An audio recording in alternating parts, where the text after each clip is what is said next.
여러분 행복하십니까? 지난 한 주 행복하게 보내셨습니까? 이렇게 물으면은 대답하기가 좀 되게 애매합니다. 이렇게 생각을 하면 행복한 것 같고 저렇게 생각하면은 또 행복하지 않은 것 같고요. 근데 사람들이 예로부터 생각하는 행복이라고 얘기하면 그 기준이 분명히 있을 것입니다. 물론 시대에 따라서 조금의 변화는 있겠지만 변치 않은 사람들의 일반적인 행복의 기준 무엇일까요? 여러분 지금 이 그림을 보시면 이게 BC 14세기경에 쓴 묘비 비문입니다. 그러니까 지금으로부터 한 2500년 전 되겠네요. 이게 투트모세 4세, 그러니까 이집트에 있는 그 무덤에서 발견된 비문인데 이 비문에 무엇이라고 쓰여 있느냐? 다음에서도 보시 이렇게 쓰여 있습니다. 8년 아이트 시즌 3월 1일 상하, 그러니까 이집트가 위아래로 있거든요. 이집트의 왕 레호렘헵 메레나문의 아들 제세르 케페루페 세테 펜네의 위엄 아래. 기네요. 그리고 여기서 중요한 건데 폐하의 생명 번영 건강이여 하면서 이렇게 써 있습니다.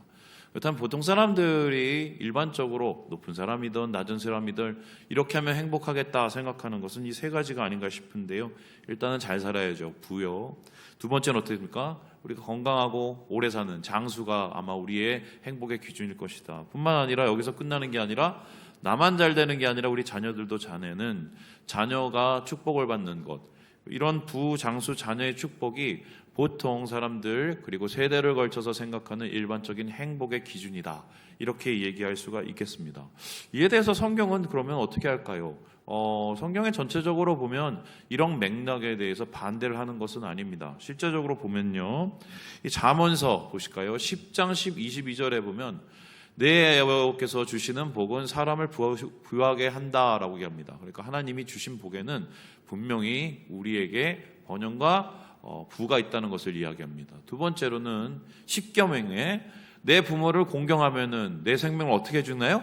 길게.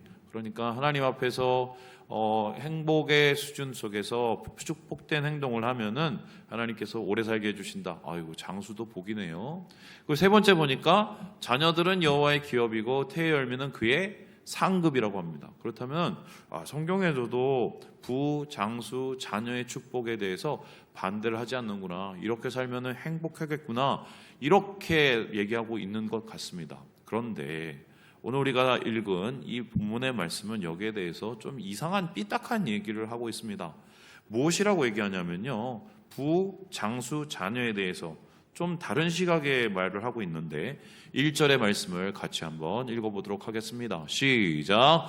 내가 해 아래에서 한 가지 불행한 일이 있는 것을 보았나니 이는 사람의 마음을 무겁게 할 것이라. 이 전도자라고 이야기하는 전도서의 저자는요, 보통 솔로몬으로 알려져 있는데 이 사람이 살아가면서 모든 지혜와 모든 경험을 통해서 봤더니 불행한 일을 봤답니다. 그 불행한 일이라는 게 뭐냐면요, 이거는 히브리어로 라인데요, 끔찍한 참사, 비극을 이해합니다. 내가 봤는데 이건 너무 끔찍해. 어떤 걸 끔찍해 하겠느냐? 그런데 이 끔찍한 일이 뭐냐면 사람의 마음을 매우 무겁게 한다, 복잡하게 한다, 번잡하게 한다, 그리고 우리를 굉장히 고민하게 한다는 것입니다. 그것이 무엇인가? 바로 우리가 행복으로 생각하는 부, 장수, 자녀의 축복이 우리에게 그렇게 끔찍한 일이 될 수도 있다고 이야기를 하는데요. 여기에서 이 전도자는요, 한 가지를 더 설명하면서 우리에게 이렇게 극단적인 설명을 하고 있습니다. 우리 3절의 말씀을 같이 한번 읽어볼까요? 시작. 사람이 비록 100명의 자녀를 낳고 또 장수하여 사는 날이 많을지라도 그의 영혼은 그러한 행복으로 만족하지 못하고 또 그가 안장되지 못하면 나는 이르기를 낙태된 자가 그보다는 낫다 하나니. 그러니까 아무리 자녀가 잘 되고 장수가 하고 그다음에 부가 아무리 많아진다 하더라도 행복이 될 수 없는 분명한 예외적인 상황이 있다는 것인데 그 예외적인 상황에서 비참함이 어느 정도냐? 낙태된 자보다 더 못하다라고 얘기합니다. 여러분, 낙태를 한다, 이걸 가지고 우리는 사산이라고 하죠. 보통 성경에서 사산아라고 태어나면 이 아이를 가리켜서 어떻게 생각하냐면 저주를 사용할 때 쓰는 용어입니다. 세계에서 제일 불행하고 저주받은 자가 누구냐? 누군가에 의해서 태어나자마자 죽은 사산아인데 지금 부와 장수와 자녀의 축복을 모두 누리고 있는 이 자가 어떤 행복의 기준을 넘어서지 못하게 되면은 아이고 그 사람은 사사나이의 그 비극과 저주보다 더 못하네, 이런 극단적인 표현을 하고 있다는 거예요. 그렇다면 왜 전도자는 우리가 일반적으로 생각하는 이 행복의 기준에 대해서 전혀 다른 얘기를 하고 있을까요? 그것은 아무리 돈이 많아도, 아무리 오래 살아도, 아무리 자녀가 많아도 우리의 마음을 괴롭히는 근본적인 악의 원인이 있기 때문입니다. 그것을 가리켜서 7절에 이렇게 얘기하는데 같이 한번 읽어볼까요? 시작. 사람의 수고는 다 자기의 입을 위함이나 그 식욕은 채울 수가 없느니라. 식욕이 우리의 행복의 기준들을 흔드는구나. 저 같은 사람은 큰일 나죠. 지금 자꾸 계속 먹어서 살이 찌고 있는데요. 그러면 이 식욕이 그렇게 우리에게 해를 줄까? 그런데 여기 식욕이라는 말을 좀 우리가 더 깊이 살펴볼 필요가 있는데, 이거의 원어가 충격적이게도 이 단어입니다. 보여주실까요? 네페쉬입니다. 이 네페쉬라는 단어가 어떻게 보면 하나님께서 태초에 사람을 창조하실 때 숨을 불어넣으시잖아요. 숨을 불어넣으셔서 우리가 뭐가 됐습니까? 살아있는 영혼이 됩니다. 그때 그 숨을 불어넣다라는 그 말과 영혼이라는 말이 네페쉬입니다. 그렇다면 앞에서 말하는 우리 입이 아무리 먹어도 우리의 식욕을 채우지 못한다는 말은 정확한 번역은 뭡니까? 아무리 좋은 것을 갖다가 놓고 아무리 오래 살고 아무리 우리가 부로 충만을 해줘도 우리의 영혼의 갈증을 절대로 어떻게 해요? 채울 수가 없다는 거예요. 왜 채울 수가 없을까요? 왜 우리 영혼의 갈증을 많은 부와 많은 자녀와 많은 나이가 채울 수 없을까? 여기에 대한 성경의 적극적인 예가 있는데, 신구약을 살펴보면 그렇게 많이 가졌음에도 불구하고 마무리가 매우 좋지 못했던 사람들이 등장을 합니다. 보여주시죠. 이 첫 번째의 그림은 뭐냐면 이 티소의 그림인데요. 이것은 아간의 범죄입니다.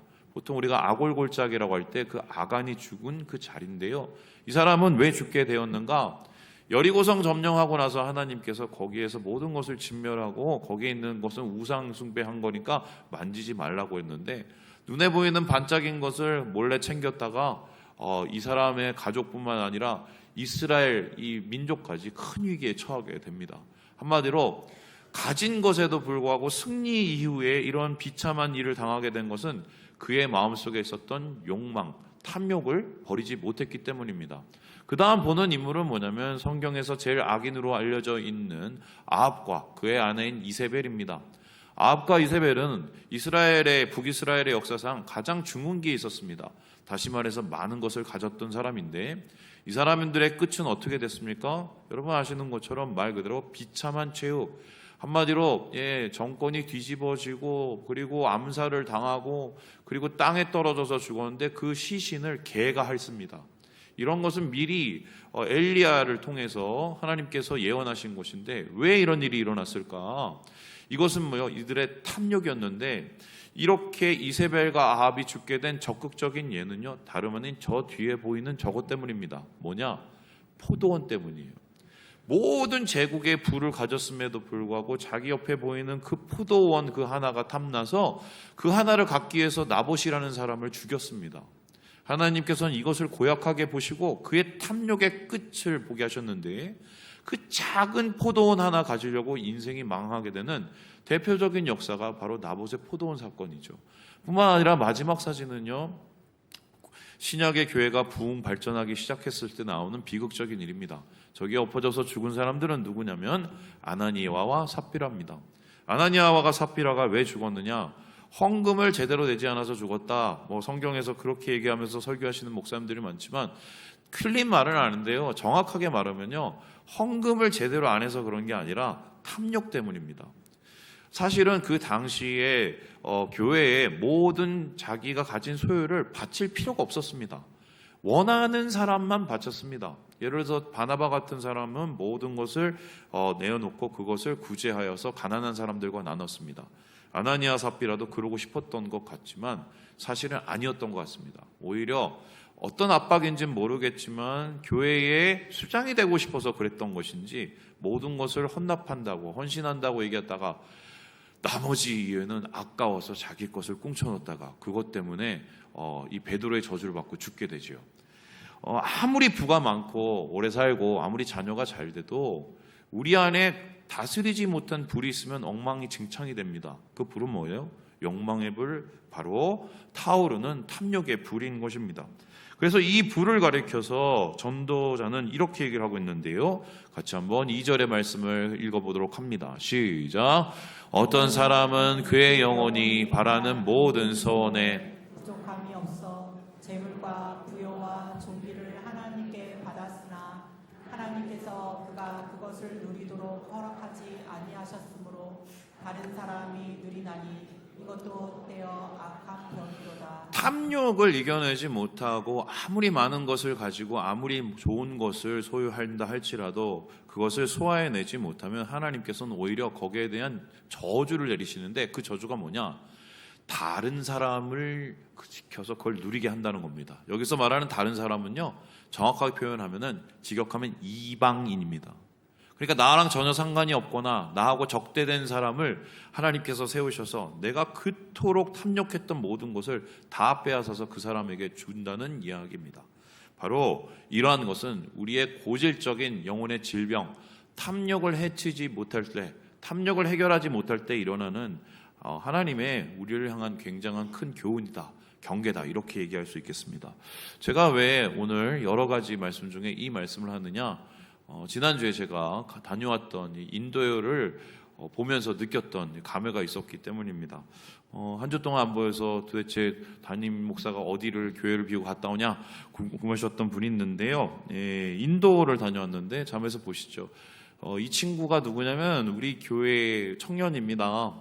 청년 활동 열심히 하고 방송실에서 또 열심히 봉사하던 최중년 청년인데 4년 전에 이 청년이 인도 지사로 발령돼서 지금 지사장으로 있어요. 근데 계속적으로 제가 이제 전화도 하고 또 연락도 하고 이러다가 언제쯤인가부터 목사님 여기 꼭 한번 오셨으면 좋겠다고, 보실 게 꼭 있다고 얘기해서 여러 시간을 끌다가 이번에 다녀오게 됐습니다. 그런데 갔더니 뭐 인도에 물론 다녀온 이야기들은 좀 더 차차 좀 정리를 해야 되는데요. 많은 게 있고 없는 게 있더라고요. 뭐가 많느냐? 한번 보내주시죠. 다음은 보시다시피 개가 엄청 많습니다. 저는 인도에 뭐 소가 많다고 해서 진짜 소가 많긴 하는데 소보다 훨씬 많은 게 개입니다. 개가 어느 정도냐? 우리나라의 보신을 좋아하시는 분들이 좋아할 만한 딱 그 크기의 개가 길거리에 널려 있습니다. 그래서 저기 보면은 2마리가 이렇게 있는데 개가 저렇게 누워 있어도, 길거리에 누워 있어도 아무도 건드리지 않습니다. 그래서 한마디로 인도는 개의 천국이구나. 두 번째로 많은 게 뭐냐면 저기 보시다시피요, 사람이 엄청 많습니다. 추산되는 인구만 15억 명이고 그거는 그냥 기록된 거고요. 없는 사람들도 있거든요, 기록이. 그런 사람 치면 뭐 어마어마한 숫자겠죠. 보신지 모르겠지만 저기 지금 버스가요 기울어져 있어요. 보시나요? 예. 우리나라 옛날에 안내양이 있었던 그때가 생각이 나죠. 근데 어떻게 저렇게 가냐고 물어봤더니 인도 분이 저한테 얘기한 게 이게 바로 인디아 테크놀로지라고. 그래서 안 되는 걸 가능하게 하는 사람이 엄청나게 많아요. 뿐만 아니라 거기 많은 것 중에 하나가 저기 보이는 툭툭이라고 했는데, 뭐 자동차뿐만 아니라 오토바이가 엄청 많아서 거기서 뿜어내는 이 먼지나 연기들이 엄청납니다. 그래서 밖에 한번 나갔다가 들어오면 얼굴부터 여기 콧구멍까지 시커매져요. 그래서 그런 거를 제가 경험을 했는데, 이럼에도 불구하고 없는 게 몇 가지가 있어요. 뭐 그 중에 하나가 뭐냐면 화장실이 잘 없습니다. 그래서 이번에 수상인가요? 그 총리가 된 분이 제일 먼저 공약이 뭐냐면 화장실을 만들겠다였습니다. 화장실이 없으면 뭐가 또 없을까요? 하수구가 없습니다. 하수구가 없어서 비가 오면은 사방팔방에 그냥 홍수가 납니다. 그렇게 보시면 돼요. 그냥 홍수가 아니라 뭐가 떠다니는 홍수가 되는 거죠. 거기서 끝나는 게 아니라 한 가지 또 없는 게 뭐냐면 정확한 게 없어요. 차선을 그려놓고 사람들이 차선을 안 지킵니다. 그리고 무슨 질서를 지키라고 해놓고 그걸 지키는 사람이 한 명도 없어요. 약속을 해놓고 안 지킵니다. 그래서 인도는 저희 청년에 의하면 되는 것도 없고 목사님 여기는 안 되는 것도 없다고. 정확한 게 없어요. 정확한 게. 그러니까 사람은 엄청나게 많이 사는데 혼돈 속에서 뭔지는 잘 모르겠지만 이상한 질서들이 이루어지고 있는 곳이 바로 인도였다. 그렇게 제가 보고 왔습니다. 그런데 제가 이곳을 경험하면서 보았던 것 중에 특별히 오늘 말씀과 관련된 한 사람을 만났습니다. 이 사람이 누구냐 보여주시죠? 바로 샤자한이라는 사람입니다. 이런 분을 아시는지 모르겠지만 여러분 아마 잘 아실 거예요. 다음 그림 뭐 나중에 보여드릴게요. 이 사람은 이제 본명은 크루람인데 페르시어로 샤자한이라는 말이 뭐냐면 세계의 왕이다라고 합니다. 제가 이분을 갔다 와서 좀 찾아보니까 이 몽골 제국의 후예고요. 이 티무르의 아들의 뻘이 되는 이 사람이 소위 말해서 이제 인도 북부부터 여러 제국을 이렇게 만들면서 이 무굴 제국의 5대 황제로서 중흥기를 이끈 사람이고요. 가장 넓은 영토와 엄청난 많은 건축을 만들어서 건축의 황제라는 별명까지 가졌던 사람입니다. 그런데 이 사람의 이제 대표적인 건물, 뭐 세 개의 건축물이죠. 보시는 것 같이 타지마할 이렇게 만들었습니다. 이거 제가 찍은 사진은 아니고요. 제가 사진을 잘 못 찍어갖고 너무 더워서 못 찍었습니다. 보시다시피 겐지즈강 그 지류로 해서 그 주변에 이렇게 타지마할이라는 것을 만들었는데 이 별명이 뭐냐면 가장 아름다운 무덤입니다. 가장 아름다운 무덤. 이거를 어느 정도로 세웠느냐? 20년 동안 한 최소 20만 명에서 30만 명의 석공들이 달라붙어서 지은 건물이고요. 그 당시 최고의 기술인 페르시아의 기술을 도용을 해갖고 세계 각국에서 이 보석이나 이런 것을 뭐 동원을 해갖고 수입을 해갖고 만들었다고 합니다. 그래서 이 건축물의 규모가 조 단위예요, 조 단위. 여기서 끝난 게 아니라 이 건축물을 만든 이유는 자기가 사랑했던 아내가 죽어서 그 아내를 위해서 만든 무덤을 이 정도 만든 거고요. 다음 그림에서 보듯이 이 샤잔이라는 사람은 자기가 1000년 이상의 왕국을 꿈꾸면서 다스릴 이 제국의 요새를 만듭니다. 그래서 원래는 아그라라는 이 성에서 수도를 삼고 살았었는데 지금의 델리로 옮겨와서 거기에 거대한 성을 짓고 거기서 엄청난 부를 누리면서 살았던 사람이 이제 샤자한이었습니다. 그런데 이 사람이 어느 정도의 부를 이루었느냐? 다음 그림이 보시듯이요. 저 중간에 있는 저 보좌가 보이십니까? 저 보좌에 보면은 샤자한이 앉아 있는데 저 보좌에 별명이 있습니다. 뭐냐면 공작 보좌, 공작 왕좌입니다. 왜냐하면 그 위에 공작을 닮은 뭐 이 기하학적인 모형들과 그리고 보석을 이렇게 만들어서 붙였다고 하고요. 제일 최고는 뭐냐면 저 중간에 동그란 게 보이시나요? 저게 코이 누르라고 하는데 자그마치 놀라지 마세요. 그 다이아몬드가 182캐럿입니다. 그러면은 이게 어느 정도 되냐면 앞에서 타지마할을 지었던 돈의 2배가 저 보좌를 짓는 데 사용이 됐대요. 몇 조짜리의 보좌죠. 그럼 지금 저 다이아몬드가 어디 있느냐? 영국 왕실에서 훔쳐갔어요. 그래서 그걸 이제 머리 위에 이렇게 달고 있는, 한마디로 최고의 부를 누렸던 사람이 샤자한이다 이렇게 보습니다. 뿐만 아니라 이 사람은 부부 금술도 좋았습니다. 다음에서도 보시지 그의 안에 있는 뭄타주 마할이라는 사람하고 이 사람이 사촌 관계인데 초반에 좀 문제가 있어서 한 5년 정도를 정원 기간을 보냈다가 20년을 살았는데 자그마치 아들, 딸을 몇 명을 낳았느냐? 14명을 낳습니다. 엄청나죠? 14명을 낳고 20년을 부부를 회로를 합니다. 왜 죽었느냐? 14번째 아들을 낳다가 죽었습니다. 그러니까 얼마나 부부금술이 좋았으면 행복했으면 그랬겠습니까? 그러면 이 사람은요 인생에 행복한 거고 성공한 사람이죠. 막강한 부, 그리고 어쩌면 오래 살았어요. 보통 평균 수명의 2배를 살았고요. 거기다가 부부금술도 좋고요. 그리고 자녀는요 자그마치 30명 정도 돼요. 야, 그럼 오늘 성경에 나오는 이 어마어마한 이야기들이 한꺼번에 이루어진 사람이 바로 샤자한이었습니다. 마치 이 글을 쓰고 있는, 오늘 본문을 쓰고 있는 이 솔로몬과 같은, 솔로몬도 사실 그런 부를 누렸지 않습니까? 그런데 이러한 샤자한의 최후가 어땠을까요? 다음 그림 보여주실까요? 여기에 갇혀 살았습니다. 저기 갇혀서 보이는 저 중간에 있는 희미한 동그란 게 보입니까? 저게 뭐냐면 타지마할입니다. 감옥 탑, 자기가 만든 성의 탑에 갇혀서 8년 동안 말년에 보내다가 자기 아내 무덤 보다가 죽었어요. 저기 옆에 있는 여자는 자기 딸인데 딸이 와서 보살피긴 했는데 정말 외롭고 쓸쓸하고 괴로운 노년을 보냈다고 합니다. 왜 그랬을까? 쿠데타가 있었어요. 그러면 이 쿠데타의 주인공이 누구냐? 자기 아들이었습니다. 너무 엄마하고 잘 지내고 다른 엄마 계통에서 낳은 아들이라 이렇게 반역을 했나? 살펴봤더니 그게 아니에요.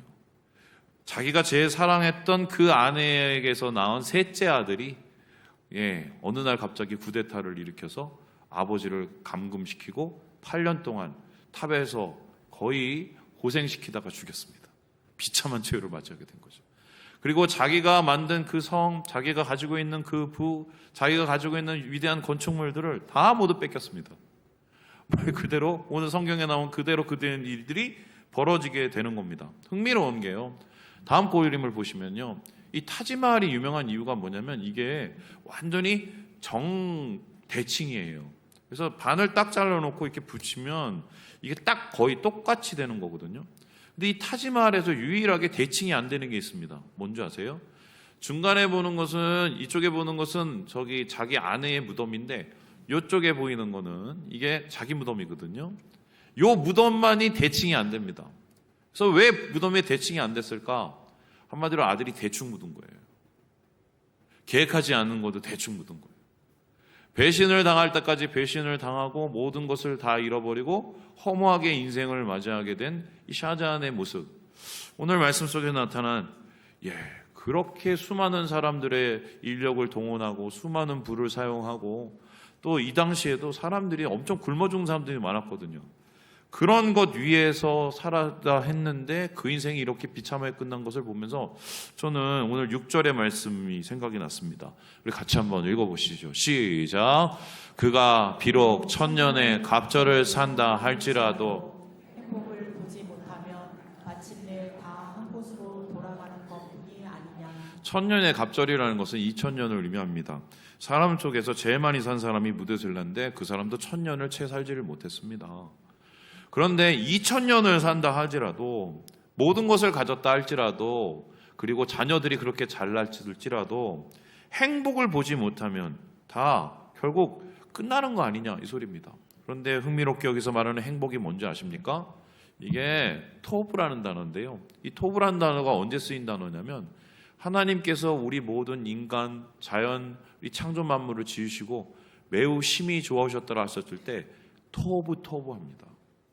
인간의 토부를 따랐더니 이러한 비참한 최후를 맞이하지만 하나님의 토부를 따르면 뭔가 새로운 길이 열리지 않을까? 저는 그런 생각을 하면서 오게 되었습니다. 그런데 이와 전혀 반대된 삶을 살았던 사람이 바로 인도의 똑같은 비슷한 지역에 있었는데요. 첸나이 지역에요. 바로 이 사람입니다. 보여주시죠. 도마예요. 도마. 저기 도마의 순교 기념교회가 있는데 저기 보시면은 도마가 예수님 여기 만지고 있죠? 왜 만지는지 아세요? 예수님 의심이 많아서. 도마는 의심이 많은 게 아니라 정확하게 말하면 예수님이 부활하셨을 때 거기에 없으셨고 궁금했던 거예요. 그때 창자국을 확인하냐고 이렇게 지금 만지고 있는 저 모습이 보이는데 저곳이 바로 도마가 순교를 당했던, 창에 맞아서 죽였던 곳입니다. 근데 제가 이 첸나이 지역 돌아보면서 도마 행적에 대한 이 모습을 보는데 좀 새로운 걸 알게 됐어요. 보여주실까요? 다음 그림인데요. 이게 도마가 이 인도에 와서 어떤 일이 일어났는지를 보여줬는데요. 예수님이 부활하신 다음에 승천하시고 제자들 가르치시고 보냈잖아요. 그 보내고 나서 도마는 바로 배를 타고요. 지금 인도의 서쪽에 있는 지역에 도착을 했다고 합니다. 그래서 거기에서 걸어서 그곳 사람들 전도하고 심지어는 왕을 전도하기 위해서 성령의 능력으로 이해가 안 되는데 엄청나게 큰 그 나무를요 낑낑 혼자 지고 그거를 끌고 갔대요. 그래서 그 왕이 보고 야, 저 사람 보통 사람 아니네 하면서 받아주고 그 나무를 가지고 교회를 짓도록 이렇게 허락해줬다는 얘기가 나오는데 이게 어떻게 가능한 건지 한테 성령의 능력으로 했겠죠. 뭐 그런 기록이 있었습니다. 그런데 그 후에 도마는요 이 말도 안 되고 낯선 이 땅에서 거의 20년간을 목숨을 다해서 선교를 하고 전도 활동을 합니다. 그리고 거기에서 많은 성도들을 이제 전도하게 되고 심지어는 왕도 감복하여서 도마를 통해서 예수를 믿게 되는 그런 기록들이 나타나 있습니다. 어떻게 보면은 생고생을 한 거예요. 어떻게 보면은 누릴 것을 제대로 누리지 못하게 된 겁니다. 사자하는 세상에 제일 으뜸에 서서 최고의 것을 누렸지만 사실은 도마는 그럴 수 있었음에도 불구하고 가장 낯선 곳, 가장 낮은 곳을 향해서 갔던 사람, 이렇게 볼 수 있는데, 흥미로운 것은 그 후에 어떤 일이 일어났을까요? 다음 그림 보여주실까요? 이게 도마가 죽은 곳을 시신을 유해를 다시 안장해서 만든 무덤입니다. 샤자한은 자기가 죽기 전에 어마어마한 건축물들을 만들고 자기 이름을 남기려고 했지만, 샤자한이 남긴 것은 뭐냐면 어리석은 건축물과 어리석은 오명이거든요. 그런데 도마는요, 사실 남기려고 하지도 않았어요. 건물을 짓지도 않았어요. 하지만 그 이후에 사람들은 도마를 추억하고 도마가 남긴 복음을 기억하면서 그를 추앙하고 이렇게 건축물을 만들고 그가 남긴 복음을 이렇게 간직하고 있더라고요. 이 지하에 내려가 봤더니 이곳에 이렇게 도마의 그 무덤 모습이 이제 남겨져 있었습니다. 자, 이걸 한참 보면서 저기 써져 있는 구절을 보게 됐어요. My Lord and my God. 어떻게 보면 어떤 사람은 모든 것을 가진 헛된 삶을 삽니다. 마치 천년을 하루와 같이 헛된 삶을 사는 사람들이 있어요. 샤잔처럼, 혹은 솔로몬도요. 근데 어떤 사람은 하루를 살아도 천년을 사는 사람들이 있습니다. 천년을 바라보면서 천년의 꿈을 꾸고 영혼의 꿈을 꾸면서 하루하루를 살아가는 사람이 있어요. 도마 같은 사람이에요. 무엇이 다를까? 무엇이 다를까? 이 도마의 죽음의 모습을 보면서 제가 떠오른 이 My Lord, My God이라는 이 말씀은요, 도마의 고백은 바로 요한복음 21장의 말씀입니다. 우리 같이 한번 읽어볼까요? 시작. 도마가 대답하여 이르되 나의 주님이시여 나의 하나님이시니이다. 그가 어떻게 결단을 하고 그 먼 길을 갔을까? 왜 세상의 끝에 가고 세상의 가장 바닥으로 내려갔었을까? 그도 장수할 수 있었고, 그도 가질 수 있었고, 그도 자녀를 낳고 번성할 수 있었는데 그 모든 것을 포기하고 천년과 같은 하루가 아니라 하루 같은 천년을 살 수 있었던 이유가 무엇일까? 그 이유는 바로 다름 아니라 예수를 만나고 예수를 주님으로 고백하고 하나님을 직접 경험했기 때문입니다. 믿음이죠. 믿음으로 사는 삶은 우리의 모든 것을 새롭게 합니다. 아무리 암울하고 아무리 번뇌가 많고 아무리 우리 앞에 있는 어려움이 있어도 예수를 만나는 그곳에서 믿는 믿음은 우리의 삶 속에서 새로운 의미를 전하기 때문에 어떻게 보면 우리의 하루를 천년을 꿈꾸게 만들면서 살게 하는 것이 아닌가. 저는 인도에 다녀와서 내가 그렇게 정말 살고 있는지 한번 질문해 봤습니다. 뿐만 아니라 여러분 아셔야 될 게 우리나라는 진짜 잘 사는 나라예요. 정말 잘 사는 나라예요. 여러분이 불평하는 지금 그 자리, 우리의 그 환경, 인도에 있는 사람들이 어마어마하게 갖고 싶어하는 그 자리입니다. 사실 우리가 정말 잘 사는 나라거든요. 행복하십니까? 지난주 행복하게 사셨나요? 우리 안에 정말 도마가 했던 그 고백, 나의 주님, 나의 하나님을 우리가 믿고 따르고 있는가? 거기에서 이제 돌아다니면서 저희하고 얼굴 비슷한 사람들을 만났어요. 맨 처음엔 한국분인가 아니면 자세히 봤더니 좀 중국 사람 같기도 하고 한국분이 거의 맞겠다 싶었고 말을 하면 한국말을 모르더라고요. 그래서 신기해서 제가 저희 청년한테 물어봤어요. 쟤네들은 도대체 누군데 저 얼굴이 딱 이렇게 한결같이 우리나라 사람하고 똑같냐 그랬더니 목사님 저 친구들이 누구냐면서 설명을 하는데 인도에는 여러 인종들이 살고 있거든요. 그중에 우리나라랑 똑같은 DNA를 가진 사람들도 살고 있어요. 인도 북부, 정확하면 동북부에 살고 있습니다. 그런데 그 동북부에 살고 있는 그 마을이 어떤 마을이냐? 거의 70%에서 80%가 크리스천이에요.